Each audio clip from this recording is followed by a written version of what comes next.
अऊज़ु बिल्लाहि मिनश्शैतानिर्रजीम। बिस्मिल्लाहिर्रहमानिर्रहीम। बिस्मिल्लाहिर्रहमानिर्रहीम। वलक़द औहैना इला मूसा अन अस्री बिइबादी फ़दरिब लहुम तरीक़न फ़िल बहरी यबसन ला तख़ाफ़ू दरकन वला तख़शा। तो हज़रत मूसा और हारून और इधर सारे जादूगर ईमान ले आए, मुकाबला ख़त्म हो गया। जिन्होंने माना उनके लिए इनाम क्या रखा वो भी बता दिया, जो न मान के मुजरिम हुए सज़ा क्या दी जाएगी वो भी बता दिया। अब इसके बाद का जो मरहला आता है, मुकाबला तो हार चुका था फ़िरौन, हज़रत मूसा मुकाबला जीत चुके थे, और शर्त क्या रखी थी का ये जो मुझे चाहने वाले मिस्र वाले बनी इसराइली हैं, इनको मेरे साथ छोड़ दे, मैं इनको लेकर चला जाता हूँ। इनको जुल्म से आज़ाद कराना था, मैं मिस्र से इनको लेके चला जाऊंगा कहीं भी, ये बात रखी थी शुरू में जब आए थे तब। अब उसका जिक्र हो रहा है। इस वाक़ये के ख़त्म होने उसके बाद भी ऐसा नहीं था कि अल्लाह ने अज़ाब दे दिया, अभी भी मोहलत है। जो लोग मुसलसल सुने उन्हें पता है, 2 रुकू लगातार 389 साल तक इसने हुकूमत की, मुकाबला हार चुका है नबी से।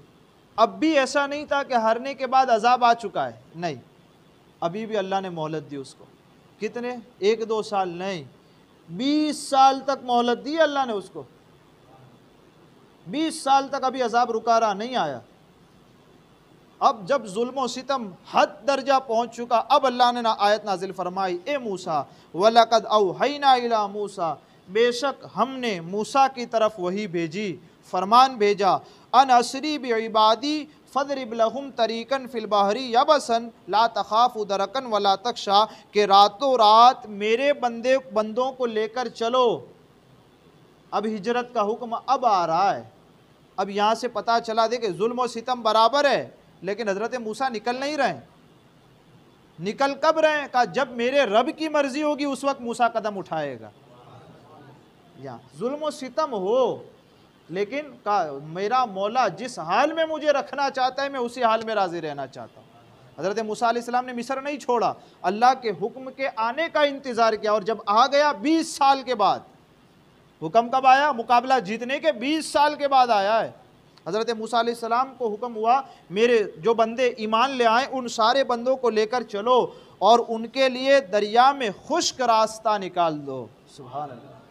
अब मदद भी ऐसी होती है ना, सामने दरिया है, पता है कि नहीं जा पाएंगे, जाएंगे डूब जाएंगे, और अल्लाह फरमाता है जाओ दरिया के पास और उसे हुक्म दो, अब हम जाना चाहते हैं, रास्ता बना दे। का दरिया अब तुम्हारे मेरे नाम पर मुल्क छोड़ने पर अल्लाह तबारक व ताला उस पानी में भी रास्ते पैदा कर देगा। ऐसे ही मदद नहीं आती। हम यूं समझें हरामखोरी भी करें, अल्लाह को नाराज भी करें ने मारा बद्दा काम थई जाए, ये नहीं हो सकता। आप कुर्बानी दो, कुर्बानी दोगे और कुर्बानी उस दर्जे की होगी, यकीनन अब तुम ये सोचोगे कहीं से कुछ नहीं हो सकता। वो हारून रशीद ने उस आदमी को कैद में डाला था ना, अचानक उड़ा करके हवा ने उसे बाग में भेज दिया, मदद ऐसे आ जाती है फिर,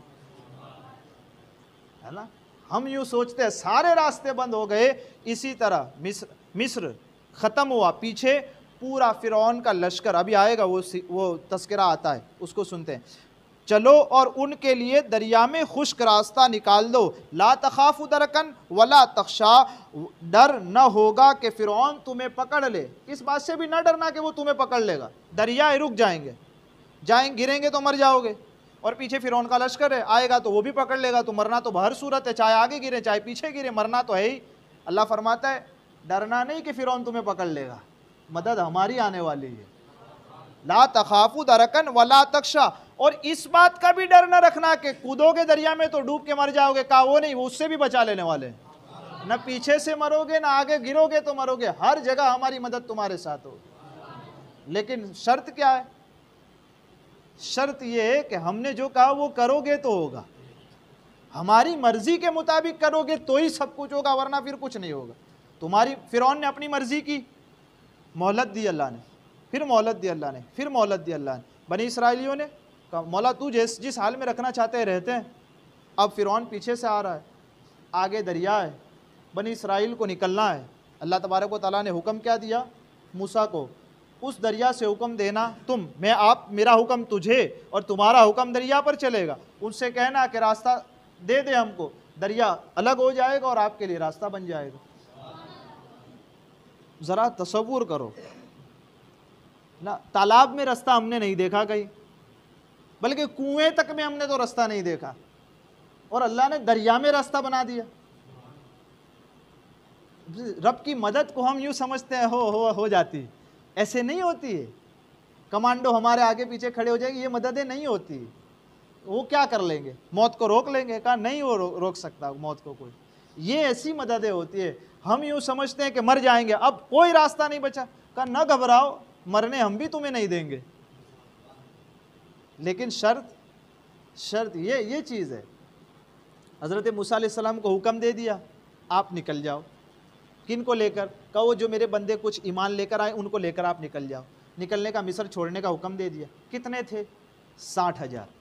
60,000 करीब वो लोग जो ईमान लाए थे वो हज़रत मूसा अलैहिस्सलाम के साथ निकले। रात में निकले, अब निकल गए सारे, रात भर चलते रहे। सुबह जब हुई ना, अब आ गया दरिया, बहरे कुलजुम उसको कहा जाता है, जिसमें जो गिरता है वो कभी बचता नहीं है। उस दरिया के लिए मिसाल मशहूर है, एमा जे पड़े छे ते डूबी जाए जे जीवतो नहीं। अब आके सब बनी इसराइली सारे के सारे खड़े हो गए। अब का पीछे डर रहे हैं, फिरौन का लश्कर ताक़ुब में। पता चला रातों रात कि मूसा अलैहिस्सलाम अपनी कौम को लेकर निकल चुके हैं। फिरौन ने कहा जैसे जादूगरों को नहीं बुलवाया था, पूरे जगह ऐलान करो, सारे जितने जादूगर हैं मिस्र के अंदर सारे के सारे जमा हो जाएं, हज़रत मूसा और हारून का मुकाबला करना है। ठीक इसी तरह ऐलान करवाया, जितनी मेरी फ़ौज है, जितना मेरा लश्कर है मिस्र के अंदर फैला हुआ, सारा का सारा जमा हो जाए। उसकी क़ियादत, कमांडरी मैं करूँगा और हज़रत मूसा के पीछे चलना है। सुबह ये लोग वापस पीछे के पीछे निकले। 20 मील के फासले पर थे, फासला 20 मील का था, लेकिन एक दूसरे को देख रहे थे। उनका लश्कर हज़रत मूसा का फिरौन के लश्कर को देखता था। अब आ गए वो पीछे, अब पीछे आ गए। हज़रत मूसा अलैहिस्सलाम दरिया के किनारे रुके हुए हैं। हज़रत मूसा अलैहिस्सलाम ने दरिया को हुक्म दिया कि दरिया रास्ता बना दे। अब जब दरिया को रास्ता बनाने का हुक्म दिया तो बाद मुफस्सिरीन ने यूँ लिखा यहाँ पर कि हज़रत मूसा ने जब ये कहा ना कि दरिया रास्ता बना दे, तो दरिया ने रास्ता नहीं दिया। दरिया रस्तो ना आप्यो। अल्लाह तबारक व ताला ने हुक्म थे, मूसा ये जे હસો છે ને માર એના ઉપર। એટલે જ્યારે આ વાત બી છે, જ્યારે વાતથી સમજણ ના પડે ને ત્યારે એને દંડો भी દેખાડવો પડે। समझ रहे हो तो समझो, ये कुरान से समझा रहे हैं हम आपको। हज़रत मूसा जब दरिया नहीं माना ना नबी की बात, अल्लाह ने कहा मूसा जो तेरे हाथ में असा है मार उस पे, इसे ज़रूरत है अब मार की। कहा जब मारा 13 रास्ते हज़रत मूसा के लिए दरिया ने खोल दिए। 1-2 नहीं, 13 रास्ते। अब लश्कर तो कूदता नहीं है, वो भी कमज़ोर ईमान वाले तो कमज़ोरी होते हैं। कहा मूसा नहीं जाएंगे, ये तो दरिया है, मर जाएंगे इसके अंदर, पीछे फिरौन है, नहीं हम तो कूदेंगे। हज़रत मूसा अलैहिस्सलाम नबी होता है, ये नबी हज़रत मूसा अलैहिस्सलाम नबी का सबसे जो कमज़ोर आदमी होगा मूसा उसके भी पीछे होगा, पूरा लश्कर मेरे आगे होगा। कमांडरी अब आगे से नहीं, अब पीछे से कर रही। कहा क्यों? कहा अब ये नबी ही की शान होती है, सारों को पहले पार कराती है और आखिर में सबको लेकर के पीछे से चलती है, ये चीज़। और फिरौन का सबसे आगे आ रहा है, ये फ़र्क आता है। यहाँ लीडरशिप की भी मैं बात कर दूँ खड़े होकर, एक मुसलमान लीडर और एक गैर मुस्लिम लीडर के अंदर फ़र्क क्या होता है? का मुसलमान लीडर होता है वो पहले मुसलमानों को पार कराता है और आखिर तक खड़ा रहता है। गैर मुस्लिम लीडर ये होता है सबसे पहले पार कर जाता है, तुम्हारा जो होना हो वो। आपकी ज़िंदगी मुझसे ज़्यादा गुजरी, आप समझ रहे हैं, और जिन्होंने सियासत में निकाली बेहतर समझते हैं, ये होता है। और अगर मुसलमान भी ऐसा करने लगे, का काफिरों वाली खसलत उन्होंने अपना ली, अब वो रुक जाते हैं, दाखिल नहीं होते। रास्ते बन गए, 13 रास्ते, 12 कबीले थे, हर कबीले का अलग अलग रास्ता, हर कबीले के निकलने का। हमारे बाप दादा से एक वसीयत आई है हमारे पास, और वो वसीयत ये है कि हज़रत यूसुफ अलैहिस्सलातु वस्सलाम का जब इंतकाल हो रहा था उस वक्त हज़रत यूसुफ ने वसीयत की थी क्या, कि जिस संदूक के अंदर मेरा जिस्म अक़दस रखा जाएगा वो बहरे कुलजुम में डाला जाएगा, रखा जाएगा। तो जब तुम मिस्र छोड़ो, हज़रत यूसुफ अलैहिस्सलाम गैब की बात बता रहे हैं। हज़रत यूसुफ बहुत सालों पहले गुजरे हैं, हज़रत मूसा अभी आ रहे हैं, अब हज़रत मूसा की कौम जा रही है। और हज़रत मूसा की कौम को वसीयत की थी कि एक ज़माना आएगा जब तुमको मिस्र से निकाला जाएगा और मेरी तदफीन जो जिस जगह पर हुई है वो बहरे कुलजुम के बिल्कुल बीचों बीच, दरिया के बीचों बीच मेरा जिस्म अक़दस रखा गया है। जब तुम मिस्र छोड़कर जाने लगो दरिया के रास्ते से तो मेरा जिस्म जो संदूक के अंदर रखा है वो संदूक लेते हुए जाना यहाँ से। अभी मूसा अलैहिस्सलाम के साथ वाक़या बना नहीं, अभी दरिया में रास्ते बने नहीं, उससे पहले यूसुफ खबर दे रहे हैं कि तुम्हारे लिए अल्लाह रास्ते बनाने वाला है। ये नबी है। जब हज़रत यूसुफ इल्म गैब की बातें बताते तो फिर मेरे और आपके नबी की तो शान की बात ही अलग है। समझे, ये बात हो गई। अब एक जो वो जिनको वसीयत की थी ना वो बुढ़ी औरत थी, वो वसीयत औरत के पास थी। कहा ठीक है तुमको बताए वो जगह कहाँ है, कहाँ मुझे पता है वो नक्शे में जिस जगह थी, आज आप अभी जिस वक्त खड़े हैं उसी जगह पर हज़रत यूसुफ अलैहिस्सलाम का संदूक रखा हुआ है। हज़रत मूसा अलैहिस्सलाम हटते हैं और वो औरत संदूक निकालती है हज़रत यूसुफ अलैहिस्सलाम के जिस्म अक़दस को, अब वो साथ में लेकर जाते हैं। अब हज़रत मूसा खुश हो जाते हैं, कहा तुमने तो काम आसान कर दिया, हज़रत यूसुफ अलैहिस्सलाम को भी अब साथ में लेके जा रहे हैं। अच्छा मांग अब क्या मांगती है। सुभान अल्लाह, खुश हो गया है ना, खुश हो गए ना, मैं खुश हो गया हूँ तुझसे, को मांग ले, क्या मांग। कहा नबी हैं आप तो कुछ मांगना नहीं है, जन्नत में आपकी संगत चाहिए और कुछ नहीं चाहिए। कहा दे दी, और कुछ चाहिए। कहा और कुछ भी नहीं चाहिए, यही बहुत है। ये चीज़। अब यहाँ फिर मुझे उस सीरत की एक बात याद आती है, मेरे और आपके आका सल्लल्लाहु अलैहि वसल्लम। हुज़ूर अलैहिस्सलातु वस्सलाम ने ऐलान नबूवत नहीं किया था।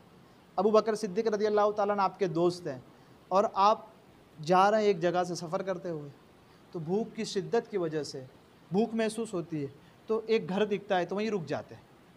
वो जो औरत होती है उसको कहते हैं दूध दोकर पिला दो, तो आपकी मेहरबानी, आपका शुक्रिया, पिला देते हैं। फिर कई ज़माना गुज़र जाता है, हुज़ूर अलैहिस्सलाम ऐलान नबूवत करते हैं, लोग ईमान लाना शुरू करते हैं। उस औरत के घर तक ये बात पहुँचती है कि मक्का में कोई नबी आया है जिसने ऐलान नबूवत किया है। अब वो औरत अपने शोहर के साथ ईमान लाने के लिए हुज़ूर की बारगाह में आती है। हुज़ूर की बारगाह में जब आती है तो हुज़ूर अलैहिस्सलातु वस्सलाम देखकर पहचान लेते कि ये वही औरत है जिसके यहाँ मैं मेहमान बना था। तो फिर हुज़ूर अलैहिस्सलातु वस्सलाम पूछते हैं जानती हो मुझे? कहा हाँ मैं भी जानती हूँ आपको। कहा कौन हूँ मैं? कहा वो उस रात जो मेरे घर आप मेहमान बने थे, आप ही हैं वो। हुज़ूर अलैहिस्सलातु वस्सलाम कहते हैं अब ईमान लाना, ईमान ले आई हो। हुज़ूर अलैहिस्सलातु वस्सलाम फरमाते हैं उस दिन हमारी भूख ख़त्म करके तुमने हमें खुश किया था, आज तुम मांगो, जो तुम मांगोगी वो तुमको अता कर दिया जाएगा। लेकिन अब वो माँ हमारी आपकी तरह ही होगी, मांगा कुछ नहीं। क्या कहती है? ऐसी बकरियों जो ये छे। एक बकरी का दूध पिलाया था, तो पहले के ज़माने में बकरियों ही की वैल्यू और कीमत थी जानवरों की, तो वो कहती है 80 बकरियां चाहिए। हुज़ूर अलैहिस्सलातु वस्सलाम कहते हैं कि दे दो 80 बकरियां। फिर जब वो लेकर के चली जाती फिर हुज़ूर फरमाते हैं ए वो औरत, तूने तो उतना भी नहीं मांगा जितना मूसा की औरत ने मूसा से मांगा था। काश तू वो सौदा कर लेती जो यूसुफ अलैहिस्सलाम का जिस्म अक़दस बताने वाली औरत ने किया था कि जन्नत में संगत चाहिए, का वो कर जाती ना, आज तो वो भी तुझे अता कर दिया जाता। हाय तेरी किस्मत की तूने मांगी तो बकरियां मांगी है। ये चीज़ है। फिर हज़रत यूसुफ अलैहिस्सलाम के जिस्म अक़दस को लेकर के ये लोग निकले, फिर इंशाल्लाह बाद में बात करेंगे, अभी बहुत ज़्यादा वक्त हो जाएगा। अल्लाह ताला मेरे कहने और आपके सुनने में अमदन सहवन कोई ख़ता हुई हो अपने हबीब के सदक़े उसे माफ़ फरमाए। अस्तग़फिरुल्लाह रब्बी मिन कुल्लि ज़ंबिन व अतूबु